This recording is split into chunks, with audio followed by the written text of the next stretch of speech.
CMD news. నా పేరు దివ్య. నేటి వార్తా విశేషాలు.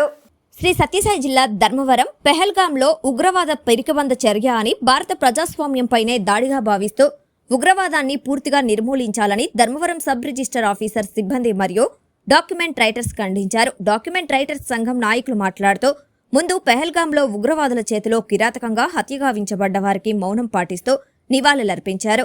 జమ్మూ కాశ్మీర్ పెహల్గాంలో ఉగ్రవాదులు హిందువులనే లక్ష్యంగా చేసుకుని అత్యాధునిక ఆయుధాలతో వేటాడి చంపడం చాలా దుర్మార్గమన్నారు.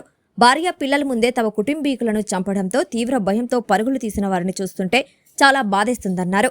గతంలో కూడా ఉగ్రవాద ముష్కర్లు బహిరంగ ప్రదేశాల్లో బాంబులు పేల్చి అనేక మందిని పొట్టన పెట్టుకోవడం జరిగిందని, ఈ ఉన్మాదుల ఆటలు కట్టించకపోతే మరిన్ని ప్రాణాలు గాల్లో కలిసిపోతాయన్నారు. మూడంచెల భద్రత కలిగినటువంటి జమ్మూ కాశ్మీర్లోకి ఉగ్రవాదులు ఎలా ప్రవేశించారు, సమగ్రమైన విచారణ చేపట్టి సహకరించిన వారిని వదిలిపెట్టరాదన్నారు. పెహల్గాం మృతుల్లో ఏపీకి చెందిన వారు ఉండడం మరింత బాధాకరమన్నారు.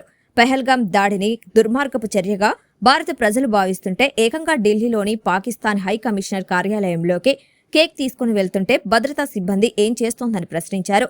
పర్యాటకుల మత విశ్వాసాలని ఉగ్రవాదులు తెలుసుకుని పాశవికంగా కాల్చి చంపారని ఆవేదన చెందారు.